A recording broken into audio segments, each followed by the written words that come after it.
A paz do Senhor, que o Senhor esteja conosco nessa manhã, falando aos nossos corações, investindo em nós a sua palavra, transformando a nossa mente, o nosso coração e trazendo aquilo que nós precisamos nessa manhã de transformação para alcançar mais dele, mais profundo, irmos mais além. Amém? Vamos abrir a palavra de Deus em o livro de Mateus, capítulo 5.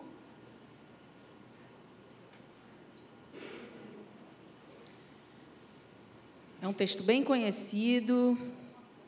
Nós cristãos sabemos que essa foi a pregação mais importante ali, né, de Jesus, que é o Sermão do Monte.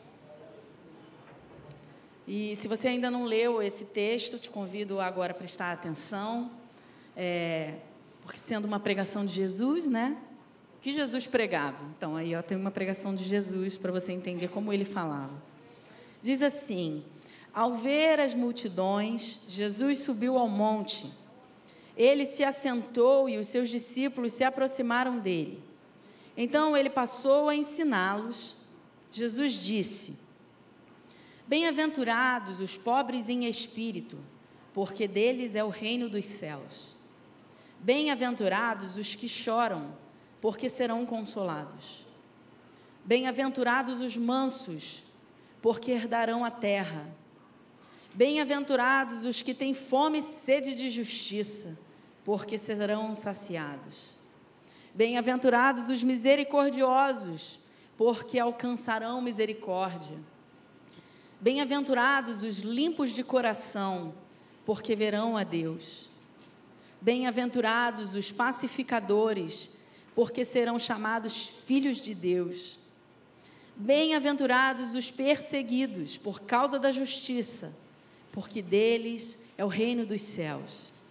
Bem-aventurados são vocês quando por minha causa os insultarem e os perseguirem e mentindo disserem todo mal contra vocês. Alegrem-se e exultem, porque grande é a sua recompensa nos céus, pois assim perseguiram também os profetas que viveram antes de vocês. Eu vou ler mais uma vez o versículo 10.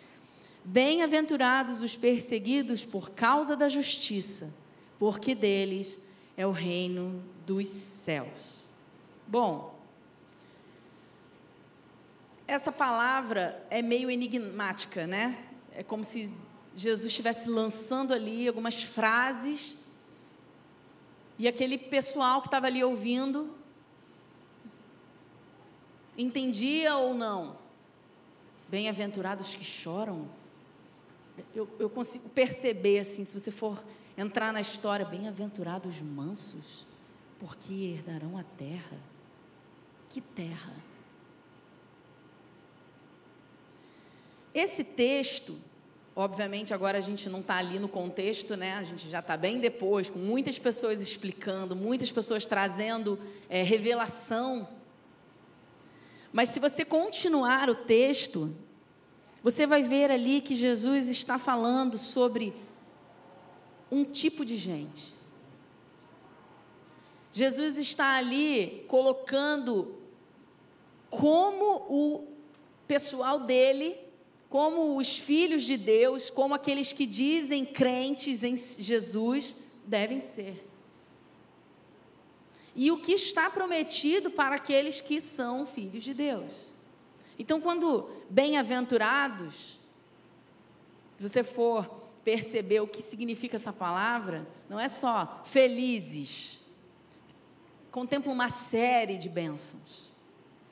Então, felizes, em paz viverão, plenos estarão os que choram, os mansos, os que têm fome e sede de justiça, os misericordiosos, os limpos de coração, os pacificadores. E ali Jesus vai dando características. Vocês que são meus, que são mansos, limpos de coração, puros, pacificadores, que choram, que têm misericórdia. Ele ali está lançando características. E se você for mais um pouco à frente, você vai ver que ele mostra como um cristão, como um discípulo de Jesus deve viver nesse mundo. Tem tudo aqui. Vai ter ali a respeito de como o homem deve lidar com as leis, mais para frente, depois você lê em casa, esse capítulo é muito grande. Depois ele vai falar também dos requisitos, né, de como o cristão deve se relacionar em relação a homicídio, adultério, divórcio. Está tudo ali.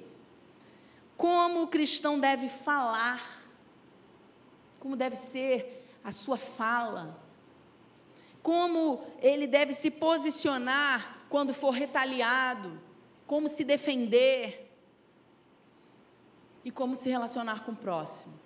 Todo o capítulo 5 vai mostrar características de cristão, de como agir. Só que, se você perceber, o cristão, ele não precisa se preocupar. Como eu devo agir? Eu ando para cá ou ando para lá? Eu olho para cima ou olho para baixo? Não, porque, na verdade, o princípio maior que Jesus está trazendo ali é: se vocês se preocuparem primeiro com o Espírito que há em vós, né, com o espiritual, vocês não vão se preocupar com as regras. Vocês vão andar conforme o Espírito vai mostrar. Conforme vocês sabem que eu gosto, que me agrada, que é o que eu tenho para vocês. E não é só por, Jesus gosta, então vou fazer. Mas está aqui, bem-aventuranças prometidas. Então, muitas vezes nós ficamos perguntando: o que eu devo fazer para conseguir vencer na vida nesse sentido?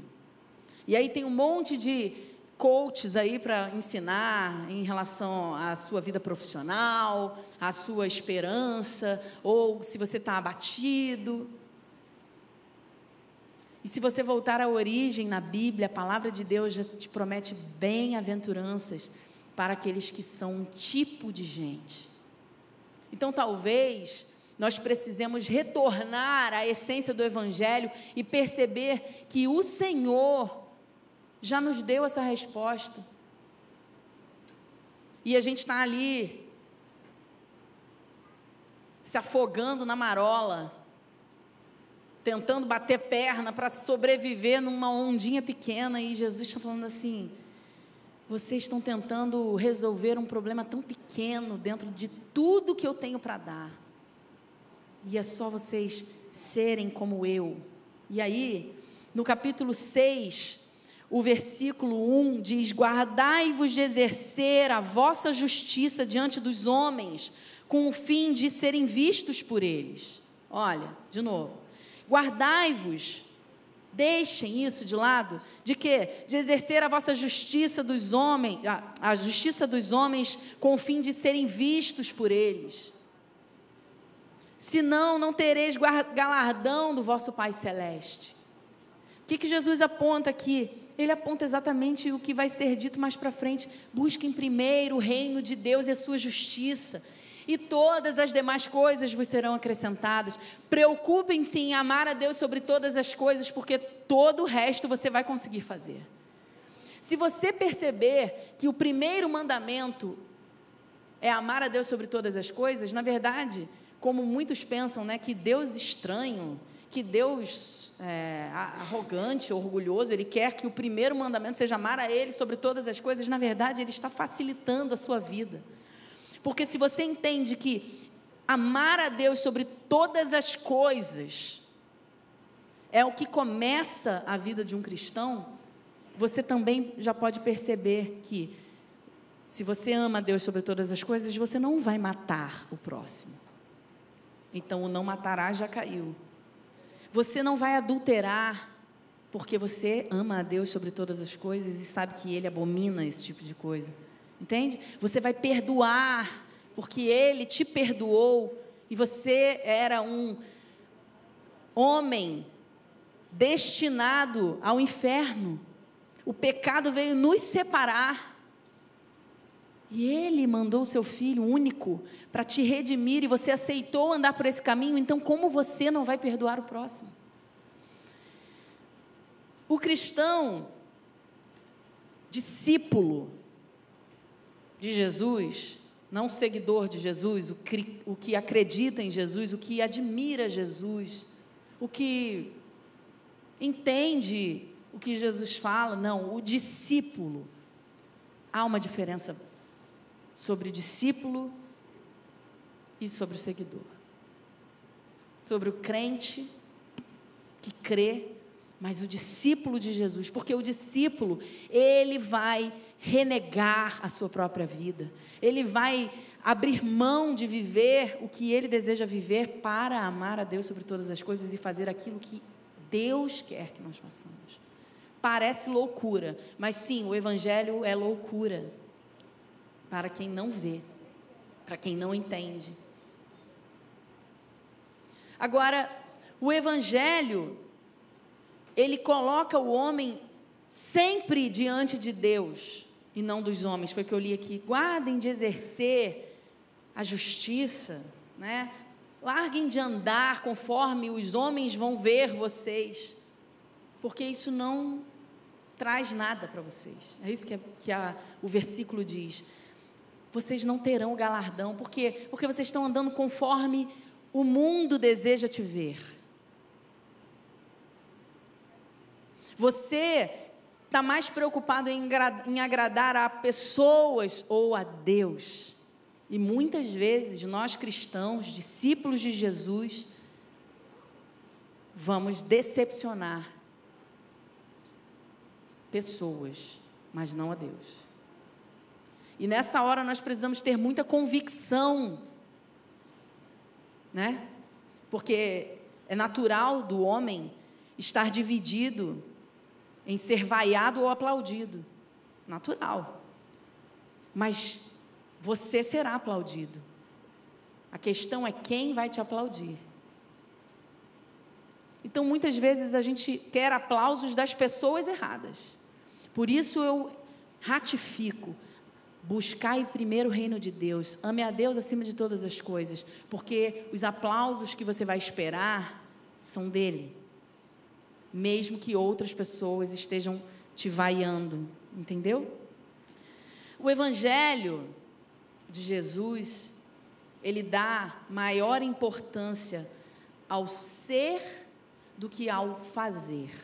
É por isso que aqui, na hora da apresentação das crianças, né, a gente viu hoje o pastor faz questão de dizer: não estamos falando de religião e nem de religiosidade, porque não é assim, olha, todos os dias você vai precisar orar com essa criança, dar a palavra de Deus para ela, mostrar a ela o que Deus gosta e o que Deus não gosta. Isso seriam regras. Mas quando você entende, uau, a minha filha está sendo consagrada a Deus, é dele, pertence a ele, automaticamente você vai fazer essas coisas. Mas não é pelo fazer que você vai dizer, ela é de Deus.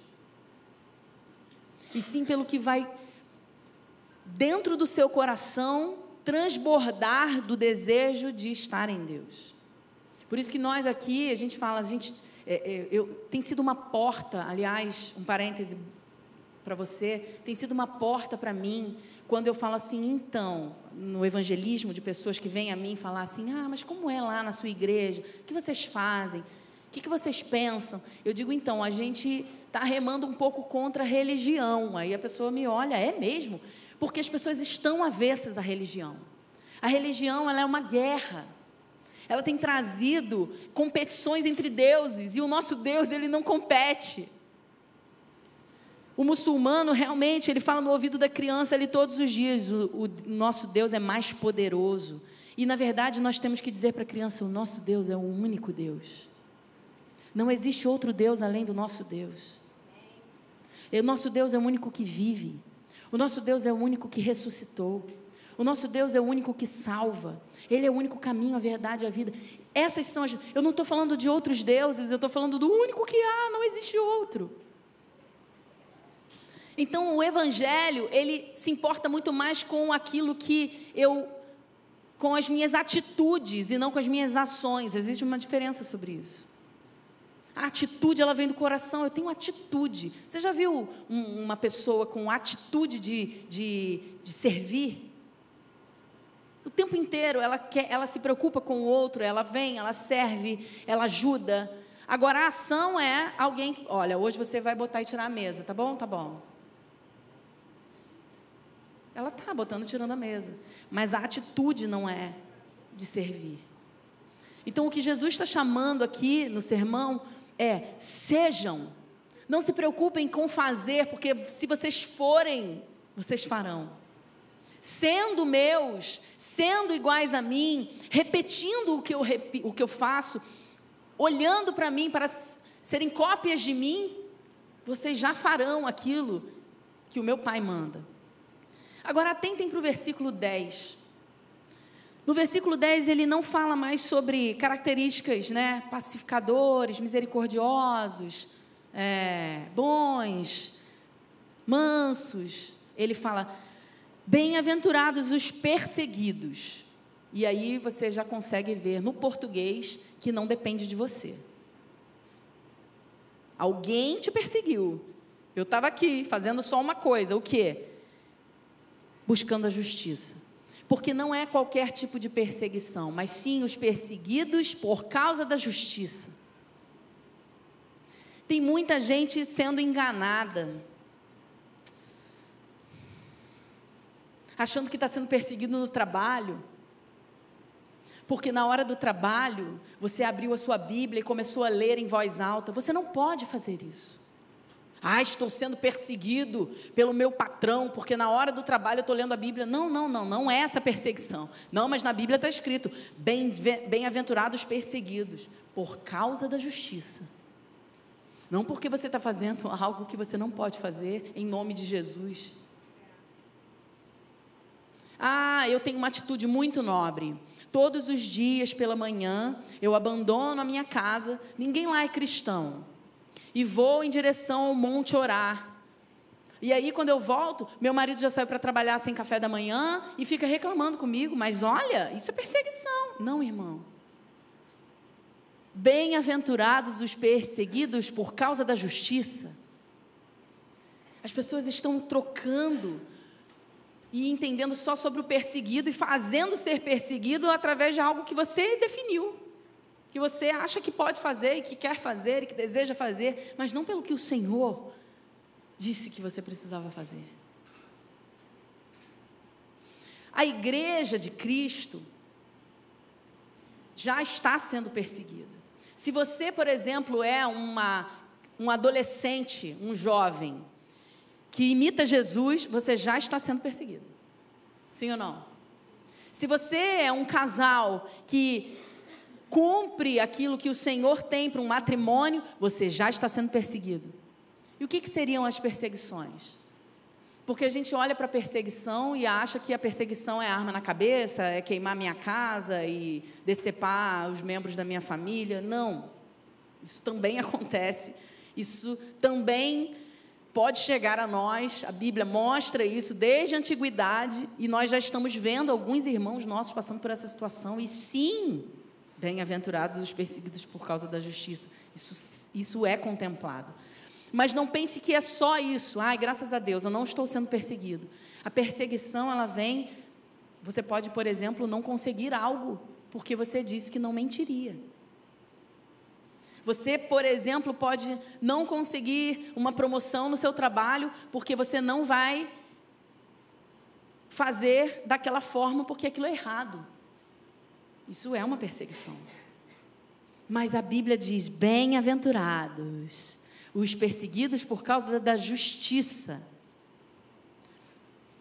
porque deles é o reino dos céus. Aí você precisa de uma segunda visão. O reino dos céus existe. Está sendo edificado pelo nosso Pai. Se você não tiver a visão sobre isso, você não vai conseguir exercer a justiça. Existe uma promessa. Começa a bem-aventurança dizendo: bem-aventurados os pobres de espírito, porque deles é o reino dos céus. E termina as bem-aventuranças dizendo: e bem-aventurados os perseguidos por causa da justiça, porque deles é o reino dos céus. Você acha que Jesus fez uma coincidência? Vou começar com esse trecho e vou terminar com esse trecho. Não, ele está dizendo o seguinte: olha, você pode fazer tudo, ser da forma que você achar que é, muitas características, mas os que herdarão a terra, que eu estou preparando, que eu sei que existe, que eu vim de lá, são aqueles que, infelizmente, nessa terra não têm vida.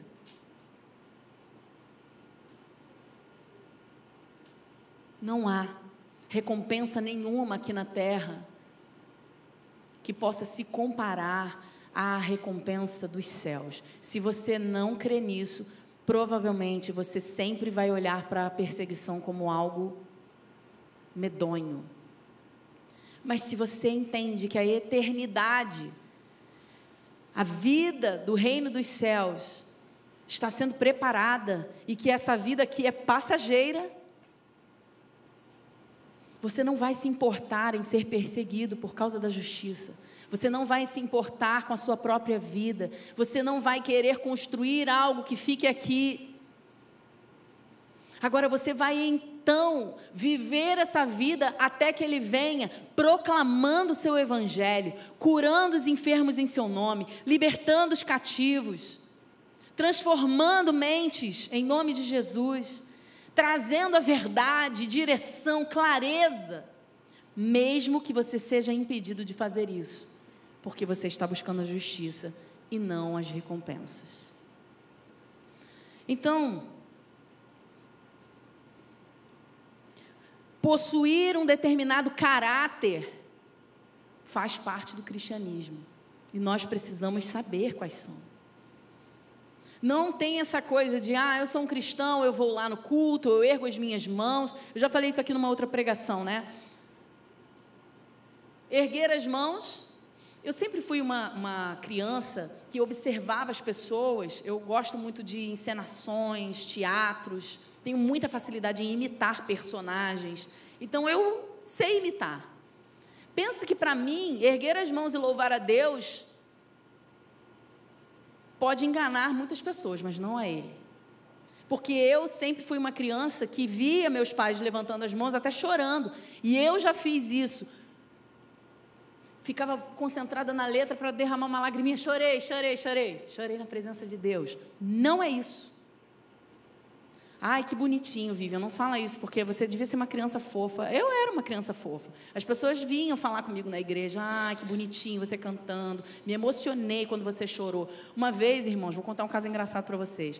Tinha uma apresentação, eu tinha 10 anos de idade, uma apresentação lá no palco da igreja. E o meu pai estava viajando. Meu pai viajava muito por ministério, né, para cantar, itinerante, e nem sempre ele podia levar a gente, e ele estava naquela viagem longa que eu já contei para vocês, de 30 dias, lançando o disco dele em outros lugares, e a gente estava lá com a minha mãe. O pior dia para mim era ir para a igreja, porque a música sempre tocava no meu coração, se fosse música lenta, então eu já subia a escada da igreja chorando. E as pessoas vinham e falavam assim: que bonitinha, ela sente a presença de Deus. Eu estava chorando com saudade do meu pai. Eu não estava chorando com a presença de Deus. E aí, um dia eu fui cantar nessa apresentação e meu pai não estava. E eu me lembro até hoje, irmãos, eu tinha 10 anos de idade. Todas as crianças ficavam ajoelhadas de frente para a cruz, né, como tinha uma cruz assim, parecida com essa, e as crianças ficavam todas ajoelhadas. E aí, um determinado momento da música, eu tinha que levantar com o microfone na mão e cantar uma frase.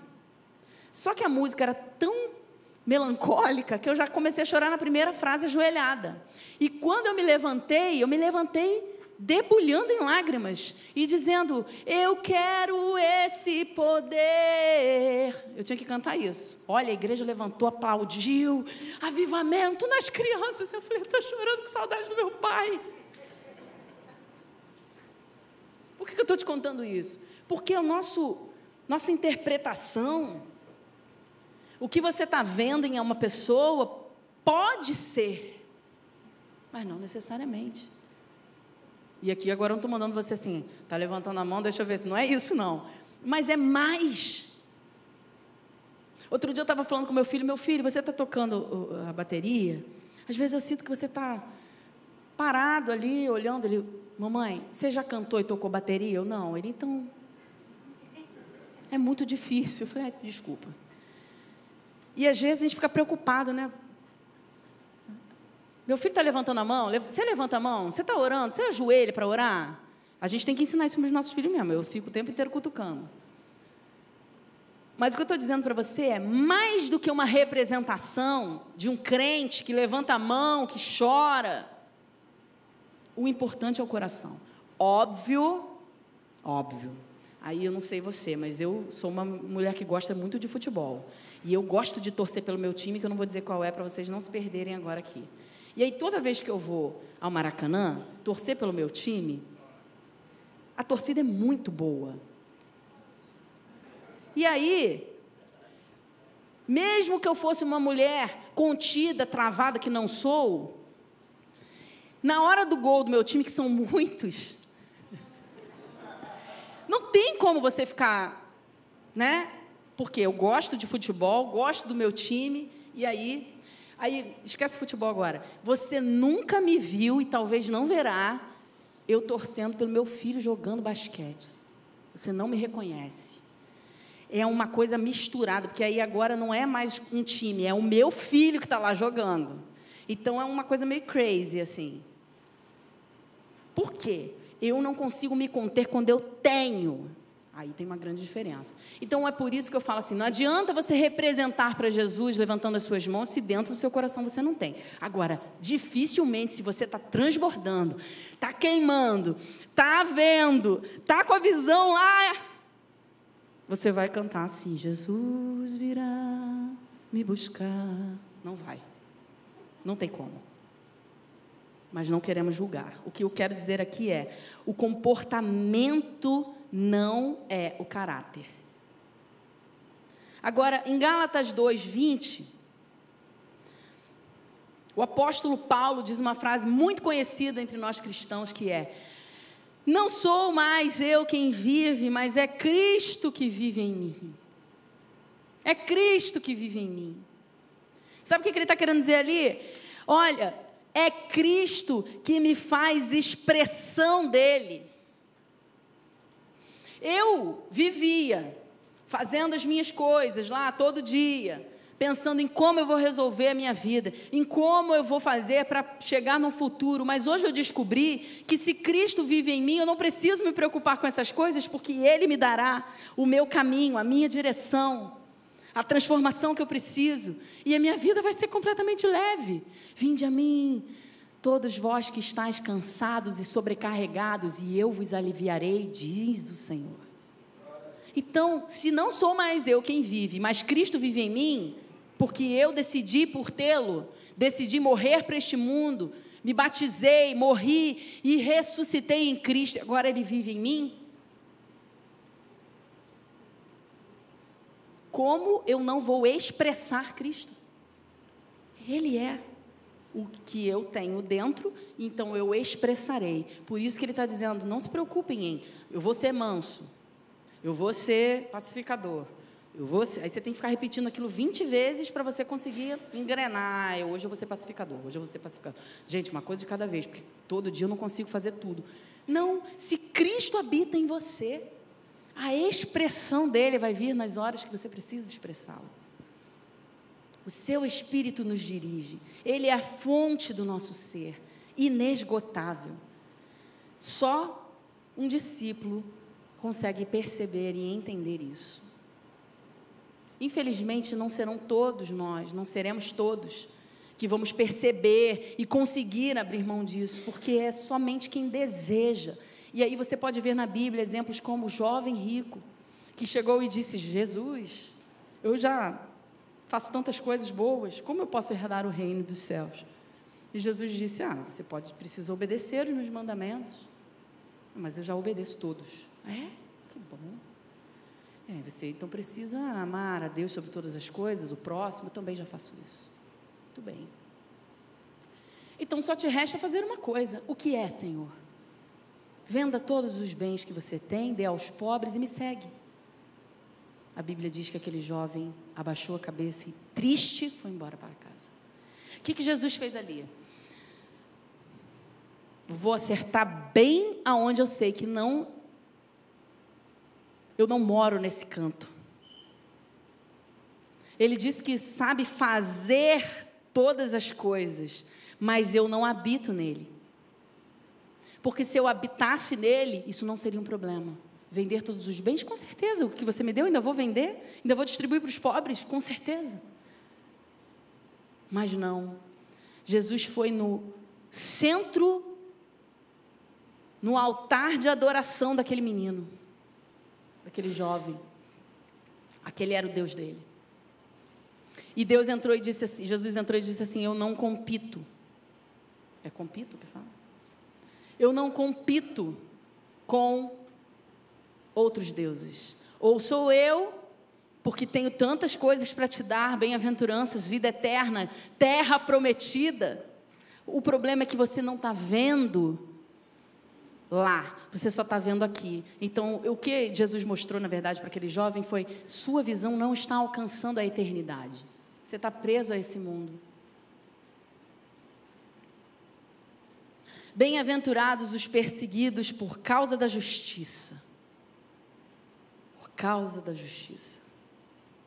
Não porque você é uma pessoa nobre, que ganhou muitos títulos, que salvou algumas vidas num incêndio, talvez você possa ter feito isso, um bem para o seu bairro. Isso tem valor. Mas o que a palavra de Deus está dizendo sobre bem-aventurados perseguidos por causa da justiça, porque deles é o reino dos céus, não é sobre nobreza da nossa parte. É o que é justo para Deus. Então, só de nos parecermos com Jesus, já seremos perseguidos. Procure fazer um mínimo do que Jesus faria no seu lugar em alguma situação adversa. Na mesma hora você vai ter olhos arregalados para você e vai ter mais pessoas muito bravas. Você não vai ficar nervoso, não? Não. Nada pode tirar sua calma? Sim. Se difamarem o meu Senhor, você vai ver uma pessoa muito brava. Porque Jesus ficou bravo, né? Lá no templo, derrubando tudo. Então, não é sobre nunca ficar bravo, mas pelas coisas certas, pela justiça. Quem se parecer com Jesus será injuriado. E eu queria falar essa frase aqui para vocês, porque foi por causa disso que eu trouxe essa pregação. Eu estava dormindo, olhando para uma parede. Dormindo não, ou dormindo olhando. Dormindo e acordado ao mesmo tempo. Aquela coisa da manhã iniciando e você ainda não se levantou. E eu olhando para a parede, eu ouvi a seguinte frase. E eu já sabia que eu ia pregar. E o Senhor fala muito comigo dessa forma, né? Traz um texto, o nome de um personagem, e eu vou e debruço em cima. Mas dessa vez ele falou assim: felizes serão os que forem injuriados por minha causa. E foi assim que eu comecei essa pregação. Felizes serão os que são injuriados por minha causa. A injúria, ela é como se fosse um guarda-chuva. E dentro da injúria tem lá calúnias, difamação, falso testemunho, mentiras, perseguição. Então, a injúria ela é mais do que perseguição. Ela faz parte, a perseguição faz parte da injúria. Se você incomoda porque você se parece com Jesus, você vai ser perseguido. Aí você tem que perceber se você está sendo discípulo ou não. Eu estou triste porque eu estou incomodando porque pareço com Jesus, ou eu estou feliz porque eu estou incomodando porque pareço Jesus? Se você ficar preocupado com isso, eu te convido a lembrar que deles é o reino dos céus. Tem um lugar preparado para você que está sendo injuriado, que acha que é impossível continuar seguindo. Em João 15, 18 a 20, nós aprendemos: se o mundo vos odeia, sabei que primeiro do que a vós outros me odiou. Jesus está falando. Se vocês fossem do mundo, o mundo amaria o que era seu. Mas não são do mundo. Pelo contrário, dele vos escolhi, dele vos retirei. Por isso o mundo vos odeia. Meus irmãos, esse texto diz o seguinte: se você não é odiado por se parecer com Jesus, talvez você não esteja se parecendo com Jesus. Porque o mundo vai odiar quem se parece com Jesus. As atitudes de Jesus, elas irritavam os fariseus e as pessoas daquela terra. E não eram atitudes, tanto que os governantes falam assim: mas eu não estou achando nenhum problema no que ele está fazendo, o que vocês estão tanto perseguindo? É porque você brilha, é porque sua atitude ofende. Tem um pastor que eu gosto muito, pastor Anderson Bonfim, ele já veio aqui algumas vezes, e ele fala assim: o que condenou a humanidade na época do dilúvio? Todos morreram. O que condenou? Aí todo mundo, o pecado. Eles estavam adorando outros deuses, não obedeciam a Deus. E aí ele fala assim: não, o que condenou aquela humanidade foi Noé. Porque Noé não tinha aquelas atitudes. O que condena uma turma inteira que tirou nota baixa numa prova? Não são as questões do professor, foi alguém que tirou nota boa. Uau! Se alguém tirou nota boa nessa prova e as outras não tiraram, desculpa, vocês não estudaram como essa pessoa estudou. Então, irmãos, o que condena o mundo, o que faz o mundo odiar a gente, é que a gente consegue não ser o que eles são. A gente consegue ter visão da nossa morte como algo bom. Você já conversou com alguém sobre a morte? E a pessoa quase que treme na base: não, para com esse assunto, pelo amor de Deus. Eu não quero falar de morte, vamos falar de vida. Sim, obviamente a gente não vai ficar falando de morte, a gente vai falar de vida. Eu estou dizendo o seguinte: você tem medo da sua morte? Se você sabe para onde você vai, se você sabe que há um lugar preparado, que seus dias são contados e escritos em um livro, e que aquele que te criou sabe o seu dia, você está preocupado se você vai morrer daqui e dali? Irmãos, óbvio, nós temos que cuidar da nossa saúde, dos nossos corpos, não estou entrando nesse mérito, mas o medo, haverá o dia que nós seremos chamados. E a nossa vida é uma vírgula dentro de toda a eternidade que o Senhor tem preparado para nós. E você está preso nessa vírgula?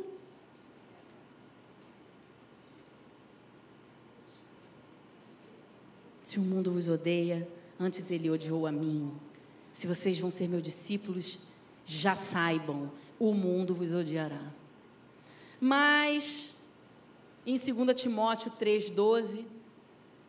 vamos abrir aí, 2 Timóteo 3,12, diz: se vocês querem viver em Cristo, o apóstolo Paulo, serão perseguidos. Isso no 12. Mas no 11, Paulo está lá falando: olha, eu fui perseguido, eu fui injuriado, as pessoas tentaram me matar, mas em todas elas o Senhor me livrou. Então, irmãos, não se preocupe.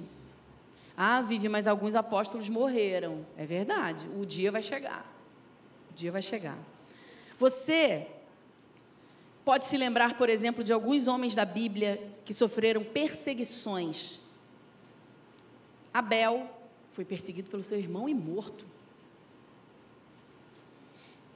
Moisés, José, Davi, por Saul, Daniel, os apóstolos todos, mas principalmente Jesus. Todos esses apontavam para Jesus, e tem mais também, só botei alguns aqui. Querido irmão, querida irmã, se você está com a vida apontando para Jesus, você vai sofrer perseguição. As pessoas vão olhar para você e vão dizer assim: impossível, isso é teatro, eu vou arrumar um jeito de fazer ele cair. Aí é que começa a perseguição. Mas você não tem que ter medo disso. Você tem que pensar assim: em todas o Senhor me livrará.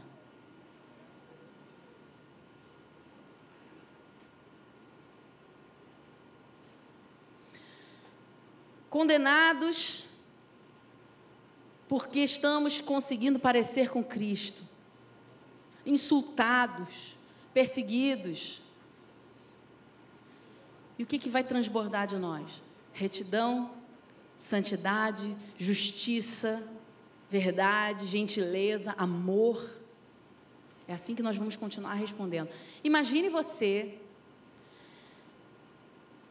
chegando para uma criança, vou botar você numa situação de autoridade. Você chega para uma criança e começa a brigar com essa criança, dizendo que ela derramou o suco no tapete. Você não deveria ter feito isso. Eu falei para você ter cuidado. Agora olha o meu tapete todo manchado. E a criança olhar para você e dizer assim: desculpa, eu vou limpar. Eu não queria ter feito isso, me perdoa. Na mesma hora você vai falar assim: não acredito que eu falei assim com essa criança. Não tem como. Por isso que eu usei a criança. Você vai falar assim: exagerei muito. É só lavar esse tapete, gente. Não é ferido. Vem cá, desculpa. A postura da criança é o que te constrangeu. A postura da criança é o que te ofendeu. Aí, lógico que a gente está se tratando de um filho, você vai ter carinho, mas muitas vezes a postura que nós teremos diante de uma situação das pessoas nos insultando e dizendo que nós deveríamos fazer aquilo, ser desse jeito, impossível, eu duvido que você seja assim. Você está mentindo. E vai ficar te mirando para você ver o teu primeiro tropeço para chegar e te denunciar lá para a sociedade toda. Mas a forma com que você vai responder isso é o que vai ofender. E Jesus, Deus, estarão lá olhando: bem-aventurados os perseguidos por causa da justiça, porque deles é o reino dos céus. Isso precisa ser suficiente para nos levar para esse lugar. Saiba que o verdadeiro discípulo nem sempre será louvado pelos homens, mas sempre será louvado por Deus. Na nossa carne natural, na nossa mente, a gente já nasce no pecado. Se nós não aceitarmos Jesus como Senhor e Salvador da nossa vida e não andarmos por sua justiça, nós sempre vamos ser inimigos de Deus. E o que significa isso? Lógico que se eu perguntar para qualquer um nesse lugar: você gosta de ser inimigo de Deus? Você vai dizer: que é isso? Mas nós somos inimigos de Deus naturalmente quando não estamos nele. Porque nós fazemos aquilo que Ele não quer que nós façamos, que ofende o seu coração, que traz desonra. De novo eu vou falar dos filhos. Você ensina o seu filho, você dá tudo de melhor para o seu filho, você mostra aquilo que você acha certo, e num deslize do seu filho, como você se sente? Desonrado. Mas você volta lá, ensina mais uma vez. Se nós fazemos isso com os nossos filhos, que somos carnais, pecadores, quanto mais o nosso Pai do céu, nosso verdadeiro Pai amoroso, que não há nele mácula, não há nele nenhuma vírgula que possa ser dita de calúnia, injúria, nada. Ele sempre nos perdoa, Ele sempre nos renova. E hoje, nessa manhã, existe graça nesse lugar para abraçar você e dizer: bem-aventurados os que são perseguidos por causa da justiça, porque deles é o reino dos céus. Saiba de 3 pontos rápidos. O crente, que é crente, o discípulo, vou falar discípulo, ele é diferente de quem não é. Não tem jeito. Você é crente, não sabia. Não, desculpa. Desculpa. O discípulo, ele chegou e em poucas horas alguém vai virar e falar assim: você é cristão. Sabia. No mínimo a pessoa vai falar assim: você é esquisito. Ou aquele ambiente já vai ficar perturbado por você. A Bíblia diz que os profetas do Antigo Testamento eram chamados de perturbadores. Sabe por quê? Não é porque eles abriam a Bíblia no meio do trabalho e ficavam lendo alto, não. É porque eles traziam verdade. Eles te colocavam diante de um espelho e mostravam a sua nudez. Isso é perturbador. Alguém chegar para você e mostrar num momento que você não está sendo como deveria ser. Isso ofende. Então, o cristão, ele é diferente. Jesus mesmo disse, olha, eu vim para trazer a espada e não a paz. Vivian, lê de novo, Mateus 10, 34. Jesus disse, eu vim para trazer a espada e não a paz. O que ele está falando? Jesus não é a paz? Ele não é o príncipe da paz? Então, como que ele não veio para trazer a paz? Dessa terra. Daquilo que você diz que é paz. Vamos parar de brigar, vamos deixar cada um seguir o seu caminho. Não, para isso eu vim trazer a espada. E ele continua dizendo assim, se um pai ou uma mãe não concordarem com a fé do seu filho e essa fé estiver colocada em mim, eu vou separar esses. Porque o ministério de Jesus veio trazer separação das trevas com a luz. E não há outro. Outra coisa que Jesus fala é que se você deixar a sua vida ser controlada e dominada por Jesus, você é discípulo. Mas se você não deixar, você não é discípulo. Gente, pensa em Jesus chamando os discípulos. Como era? Mateus, vem e me segue. Blum. Foi meio... Eu fiquei burro e fui. Né? Mais ou menos isso. Deixei tudo para trás. Mateus, você vai para onde? Tipo hipnotizado, foi. E também há aqueles que encontraram Jesus, como o exemplo que eu já dei aqui, mas tem outros. Olha, você precisa, não tem lugar para eu repousar a minha cabeça. Jesus, você vai morar onde? A gente está querendo te seguir, né, pessoal? Mas você vai mais ou menos por onde que você vai parar? É porque antes eu tenho que enterrar meu pai, e aí eu queria te encontrar lá nesse ponto de encontro. Jesus falou assim, deixa os mortos enterrarem seus próprios mortos. Eu estou saindo, querido, não tenho como te esperar fazer uma coisa que já acabou.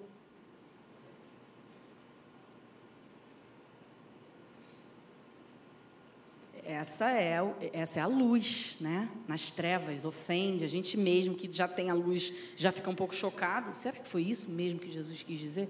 É lá depois. O seu desejo é viver para Cristo. Então, o que Cristo está fazendo? Você vai fazer. Eu já estou terminando. Bem-aventurados sois quando por minha causa vos injuriarem e perseguirem e mentindo disserem todo mal contra vós. Se alguém já falou mal de você, levanta a mão assim para mim. Só isso? Está precisando mudar um pouquinho.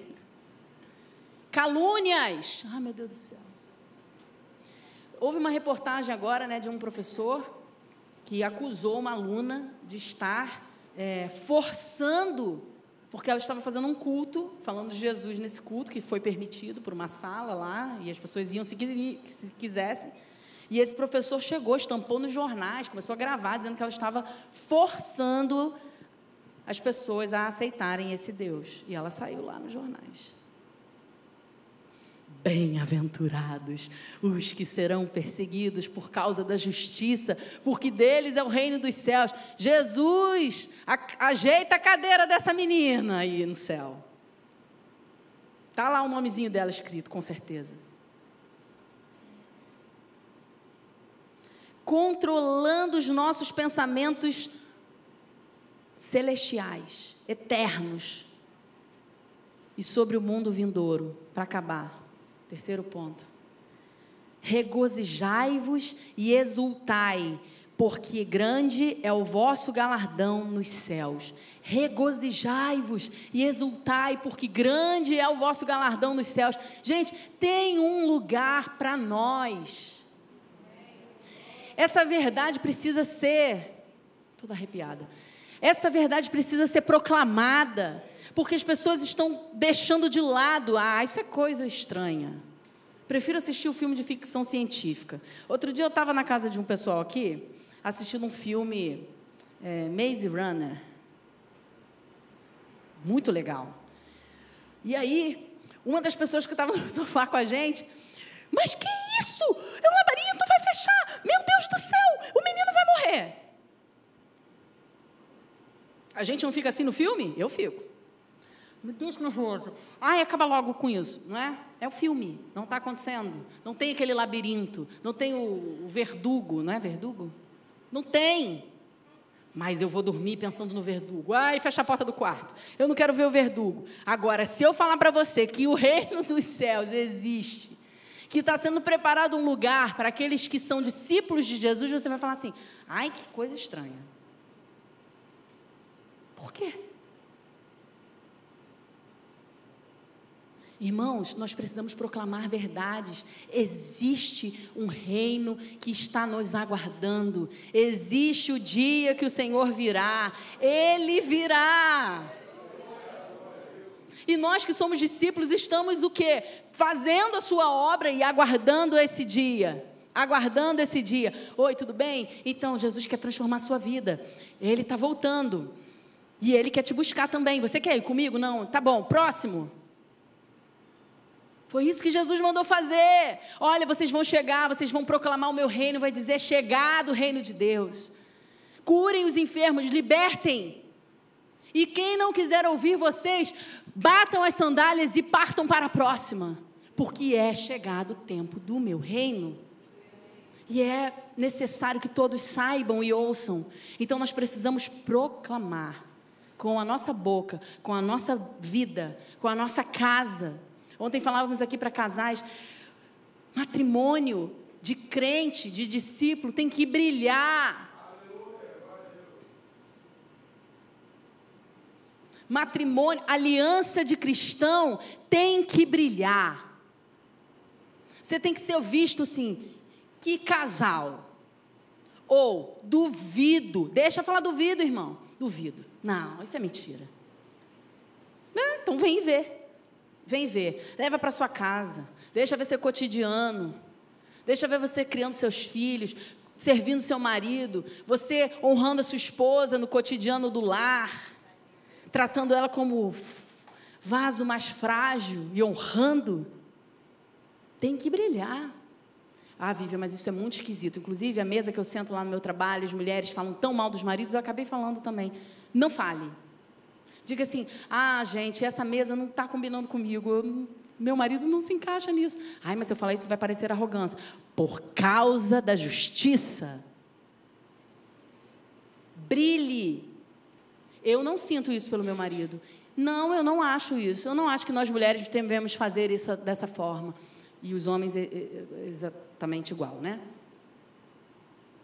Bem-aventurados os que serão perseguidos, injuriados, difamados, destratados por causa da justiça. Ah, mas se eu fizer isso eu não tenho mais com quem almoçar. Almoce com o Espírito Santo. Sente lá na praça de alimentação do seu trabalho e almoce com o Espírito Santo. Aproveite para ler a Bíblia.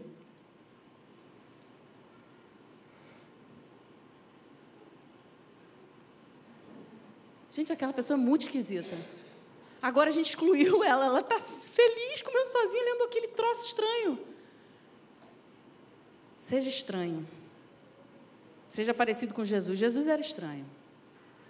Se você ler todos os evangelhos bonitinho ali, você vai falar assim, cara, Jesus era estranho. Você quer parecer estranho? Com Jesus? Ou estranho a Jesus? Essa foi boa. Feche seus olhos.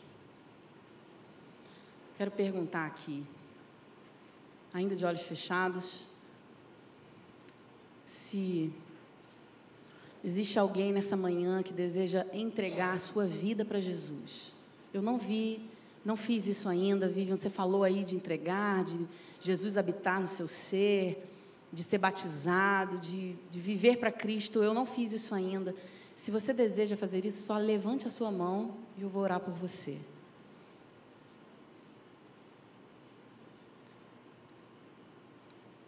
E uma segunda oração que eu quero fazer nessa manhã é: você que não tem tido a visão da eternidade, você que perdeu essa visão. Ah, Vivian, eu estou sendo assolada pelos meus problemas, eu estou tão atribulada ou atribulado, que eu estou esquecendo de olhar para o céu.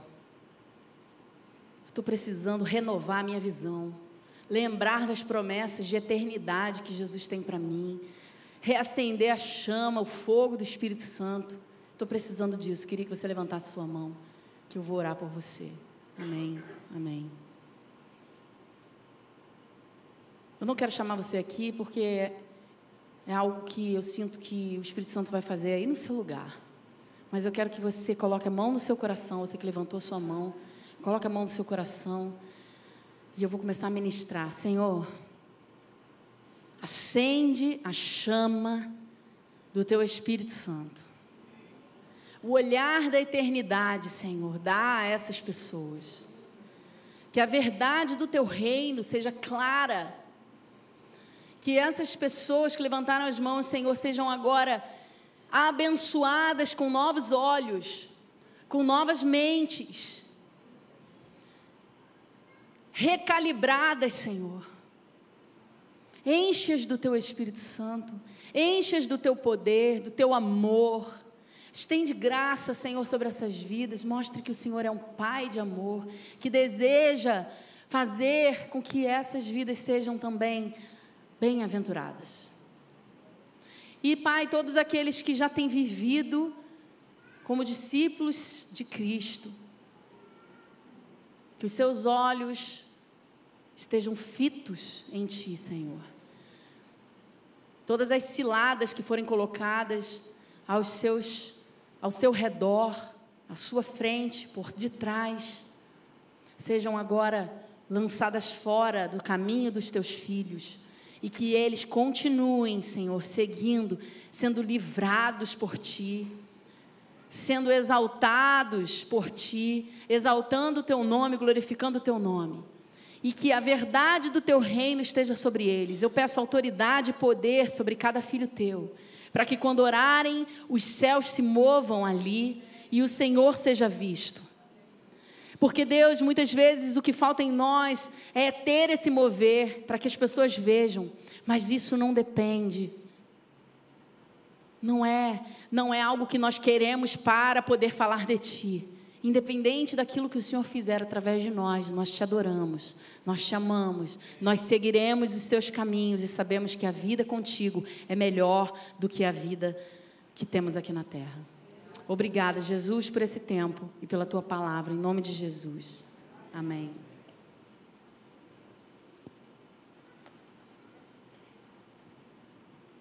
Com quem está a palavra?